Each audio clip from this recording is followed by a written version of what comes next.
dans cette nouvelle vidéo de détente dans le but de déclencher ton ASMR. Alors ça fait relativement longtemps que je n'ai pas tourné de vidéo. Celle-ci j'en suis à ma troisième prise. J'ai un gros problème avec mon Blueyeti qui ne veut plus fonctionner correctement. J'espère que la troisième sera la bonne. Alors si je suis là devant toi, c'est parce que je veux te raconter une petite anecdote, ou en tout cas une de mes expériences récentes. C'est pas facile à dire. Ceux qui me suivent sur ma chaîne savent que j'ai également une autre chaîne à vocation humoristique dans laquelle je fais quelques petites vidéos dans le but de faire rire. On est à la troisième saison, puis aussi quelques shorts YouTube, c'est comme des vidéos TikTok ou aussi les réels de Instagram. Mais ce que j'ai dit aussi dans quelques-unes de mes vidéos, c'est que la finalité, ça n'a jamais été de faire ces vidéos humoristiques, mais on va dire mon rêve, en tout cas l'objectif que je m'étais fixé, c'était de défendre des sketchs sur scène. Et je me suis enfin lancé là en septembre de l'année dernière. Je me suis inscrit à un cours de stand-up. Et ce samedi, je suis monté sur scène pour la première fois. Et j'ai défendu mon premier sketch dans un comedy club. Je vais te raconter un petit peu.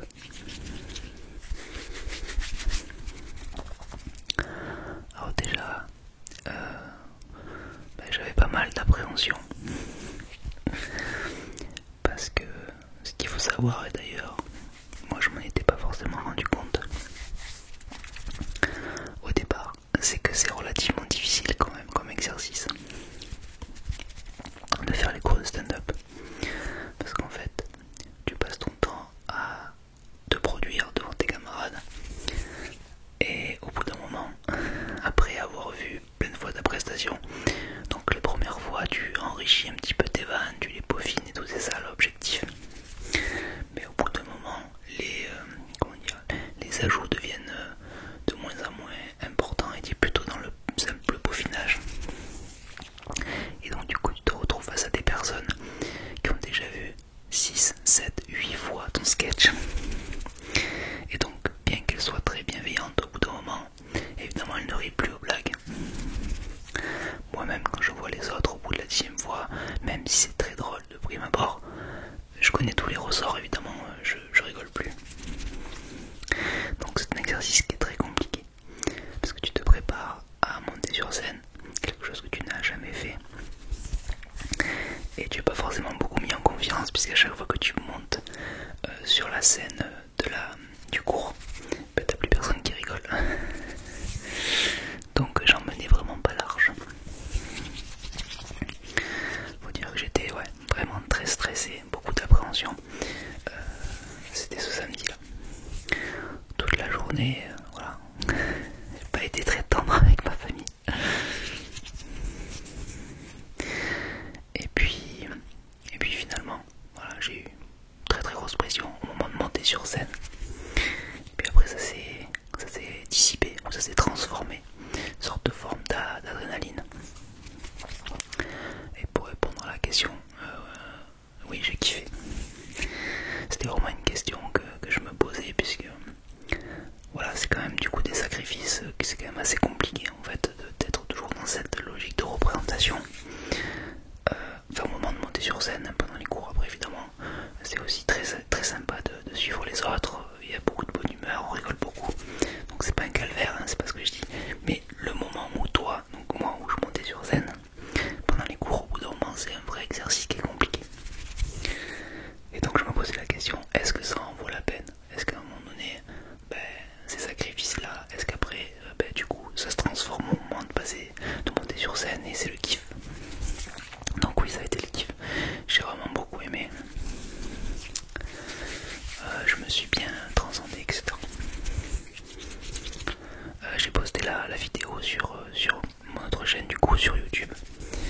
chaîne Corbat tout court. Je t'invite à aller jeter un coup d'œil si tu veux, pour que tu puisses me donner ton avis. Tu peux aussi t'abonner, regarder les autres vidéos si ça t'intéresse. Évidemment c'est très différent du contenu de cette chaîne ici. Sur votre chaîne je suis beaucoup plus excité. Ça m'arrive aussi sur la chaîne ASMR d'avoir un humour un petit peu bas de gamme avec des jeux de mots un peu moisis. Bah dis-toi que c'est ça mais puissance 10. Ça détend beaucoup moins. Bah peut-être que ça fait un peu rigoler. Et la rigolade, ça détend un petit peu. Bon, en tout cas si jamais l'envie t'en prends, ça serait intéressant que tu me donnes ton avis, positif ou négatif. Du moment que c'est constructif, c'est très intéressant pour moi comme je débute.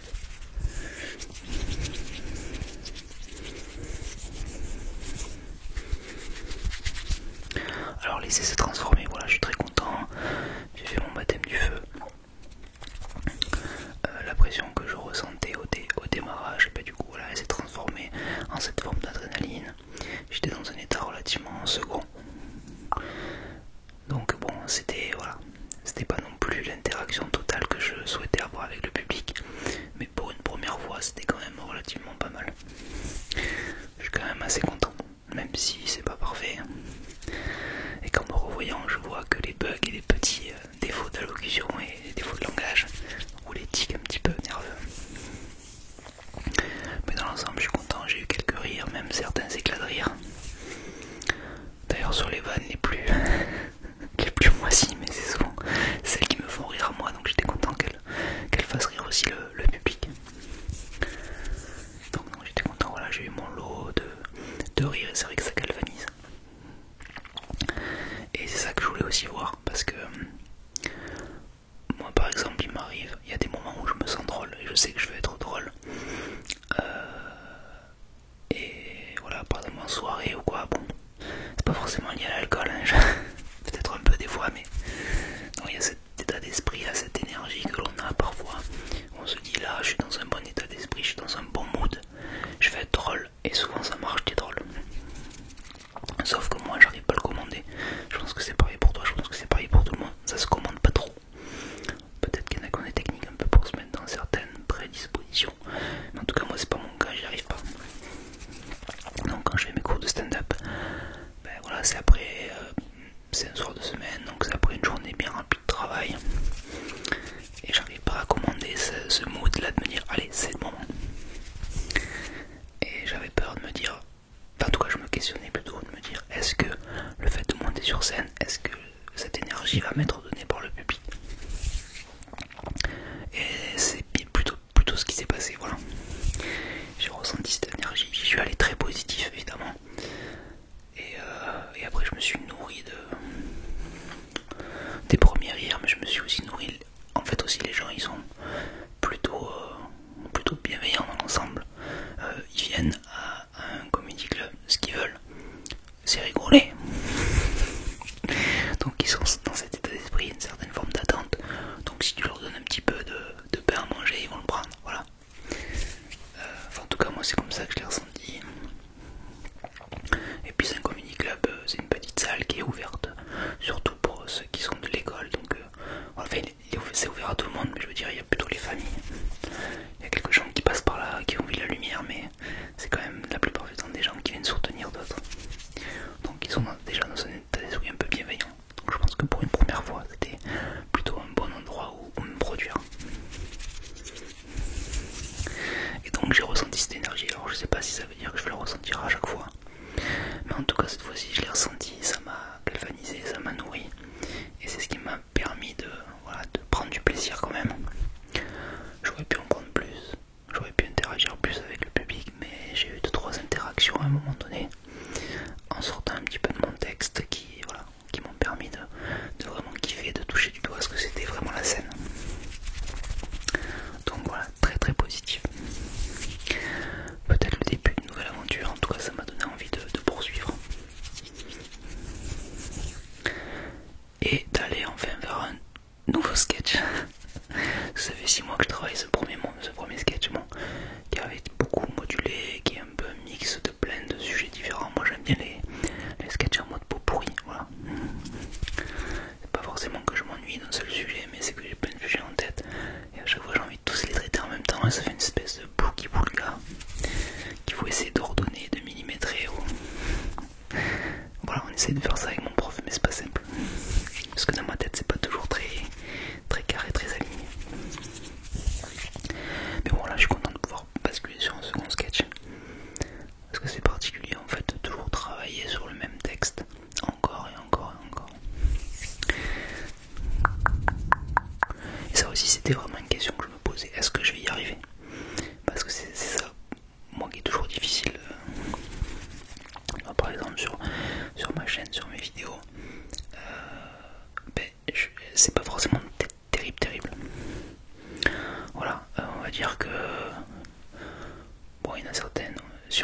le pourcentage du rire, on est allé au max à 60%, et certaines qui sont bien moins que ça. C'est parce que en fait, moi j'ai toujours du mal à investir beaucoup plus d'énergie pour des résultats qui sont beaucoup plus faibles. C'est-à-dire, mettons, pour faire quelque chose de drôle à 60%, je vais investir 4 heures.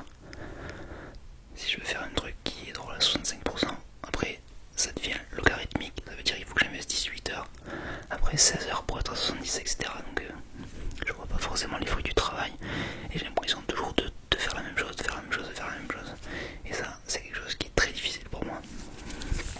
Et donc là, c'était un vrai test de me dire, est-ce que je vais avoir la patience, est-ce que je vais avoir la volonté, l'énergie de retravailler les millimètres, les millimètres, les millimètres, les millimètres pendant 6 mois d'un sketch. Alors que sachant peut-être que, et d'ailleurs je le sais pas, mais peut-être que si j'avais joué ce sketch il y a 5 mois, j'aurais peut-être été aussi bon, ou ça aurait été peut-être aussi drôle. En réalité c'est sûr que non, mais j'ai toujours ce truc là de me dire, voilà, est-ce que ça vaut la peine? Bon, en tout cas je suis content d'avoir réussi à tenir le coup, voilà. Et il va falloir que je continue à faire ça, parce que peut-être que ce sketch là que j'ai joué samedi, que je vais le rejouer ailleurs, sur une autre scène, encore une fois. Et là c'est aussi une seconde question auquel il faudra que je réponde, que j'ai pas encore pu répondre. C'est, est-ce que je saurais assimiler la logique de l'imposteur? Parce que moi j'ai toujours aussi cette logique là de me dire, si je refais la même chose, un petit peu une sorte de forme de pas être honnête vis-à-vis des gens, je sais pas comment te dire, comment t'expliquer ça. Tu vois, par exemple, je me pose toujours la question de comment ceux qui sont interviewés, ils se sentent pas un petit peu mal à l'aise de répondre toujours la même chose, même si les questions sont toujours les mêmes, mais de se dire, je réponds toujours la même chose. D'ailleurs, souvent tu le vois, quand ils ont trouvé un beau trait d'esprit ou un beau trait humoristique, ils te le sortent, tu vois, avec conviction, et en fait après, comme il y a certaines émissions maintenant qui s'amusent à récupérer ça un peu par-ci par-là, tu te rends compte qu'ils ont pu répondre 15 fois la même chose, et 15 fois avec le même ressort humoristique ou le même trait d'esprit, et ils sont 15 fois fiers d'eux. Moi j'aurais l'impression de mentir, quoi, mais c'est peut-être aussi un exercice qu'il faut travailler. Tu vois, par exemple, les humoristes, bon, il y en a qui font de la vraie impro, mais il y en a beaucoup, c'est un peu de la fausse impro. Et donc du coup, à chaque fois, ils vont faire semblant d'oublier leur texte à ce moment-là, à chaque fois, ils vont faire semblant de rebondir sur une personne dans le public. Et en fait, ceux qui regardent leur spectacle plusieurs fois, ils se rendent compte que c'est exactement la même chose, en fait. Bon, il y a quelques évolutions, et notamment certains humoristes font évoluer certains trucs, mais c'est quand même souvent un peu la même chose. Et ça, est-ce que j'en suis capable? Je sais pas. Ça, c'est la prochaine question, la prochaine étape. C'est possible que je refasse ce sketch ailleurs, et on verra. Peut-être que j'aurai la réponse à cette question.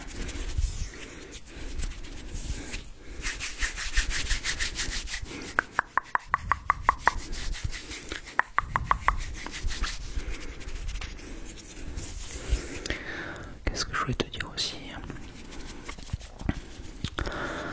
Oui, l'état après de passer sur scène, comme t'as pris une grosse drone, une gosse, tu vois, de pas faire de vidéo pendant longtemps. Et ça aussi, j'avais peur sur scène, de pas avoir la bonne élocution, et de me tromper sur certaines phrases, sur certaines syllabes, etc. Donc on a une grosse dose d'adrénaline, et après on met pas mal de temps pour retomber. En tout cas, moi c'est ce que ça m'a fait. Je planais un peu, hein, comme si j'étais drogué. Donc tu es un peu en dehors de la réalité, quoi. Ça te fait un gros shoot.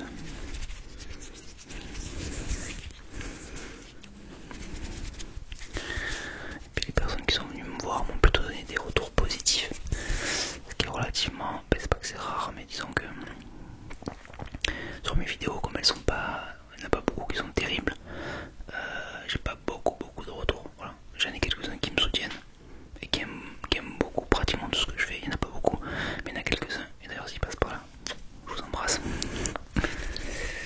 Mais bon, la plupart c'est pas le cas. Beaucoup vont tomber comme ça sur une, et il suffit que ça tombe pas sur la bonne, une qui les a pas fait rire ou quoi, ça a pu créer un sentiment de malaise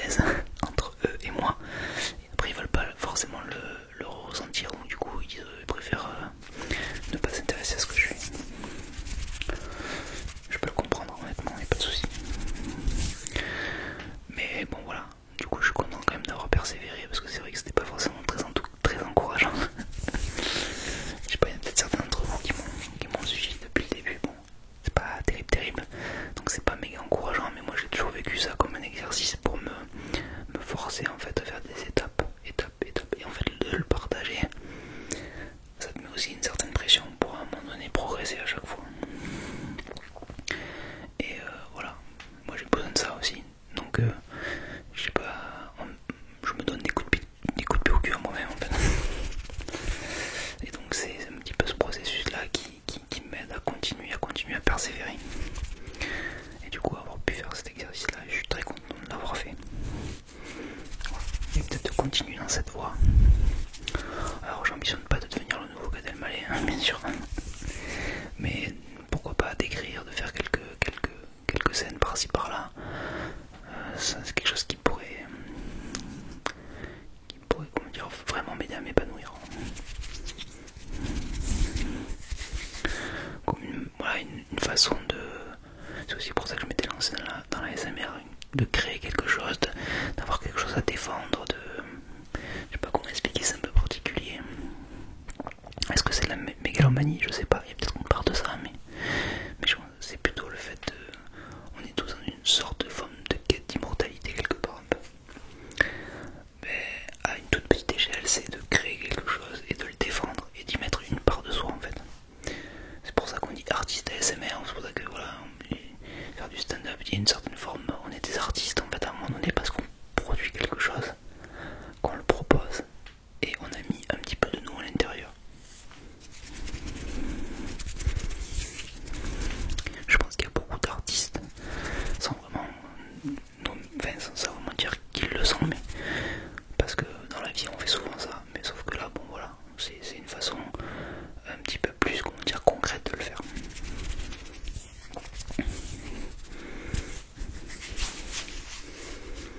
Bon voilà, en tout cas pour résumer, je suis content, j'ai kiffé. Tu peux aller voir, jeter un coup d'œil, me dire ce que tu en penses, ça me fera plaisir, positif ou négatif, peu importe, du moment que c'est constructif, on échange. Et moi j'ai besoin des retours, j'en ai vraiment pas beaucoup, donc si tu peux m'en donner un, c'est le top.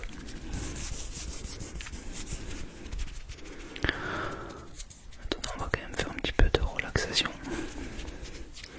parce que je me suis un petit peu excité tout seul en me remémorant ce moment sympathique.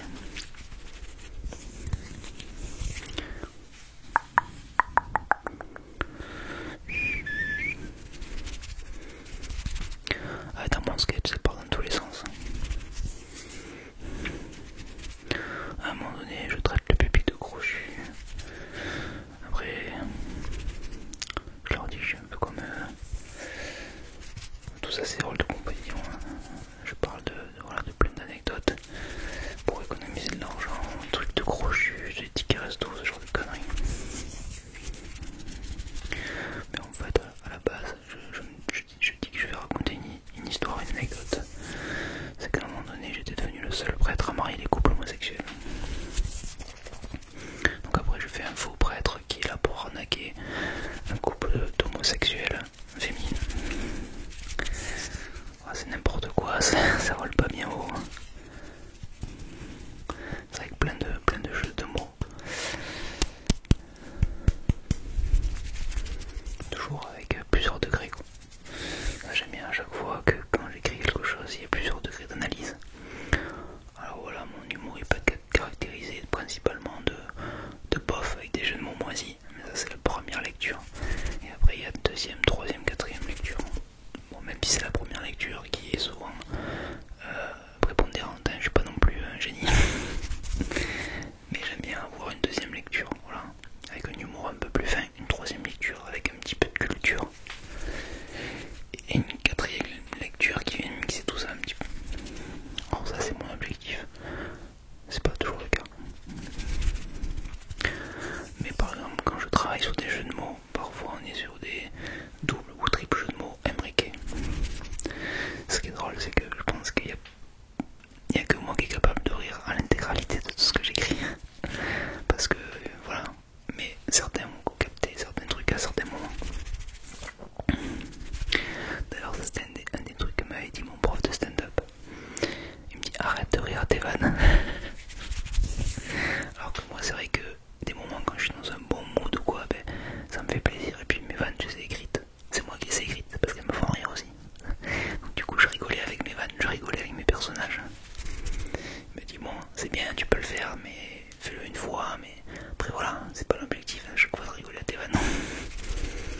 fait le mec pas sérieux quoi. Mais je suis pas sérieux, je lui dis.